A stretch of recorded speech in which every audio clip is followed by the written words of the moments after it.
الرحیم ضلع سانگڑ سندھ پاکستان کو نواب سونگی محلہ میں یہ خستہ حال گھر ایک مستحق مزدور فیملی کا جس کی اہلیہ دل کی مریض بیٹی بھی بیمار ہے. ان کے پاس اتنے وسائل نہ تھا کہ اپنا گھر پکا بنا سکیں. سردی گرمی بارشوں میں اسی خستہ حال گھر میں زندگی بسر کر رہے تھے. الحمدللہ ایک مرد مومن نے گھر ڈونیٹ کیا ہے بنام خیمہ میسم.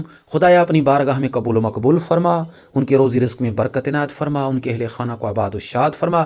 جنہوں نے مستحق فیملی کو آشیانہ دیا ہے خدایا ان کے آشیانے میں رحمتوں نعمتوں برکتوں کے فرشتوں کا نزول فرما. جنہوں نے اس مشکل وقت میں دکھ انسانیت کے لیے مستحق فیملی کے لیے خدمات اور کاوشیں انجام دی ہیں خدایا ان کی خدمات کو قبول فرما.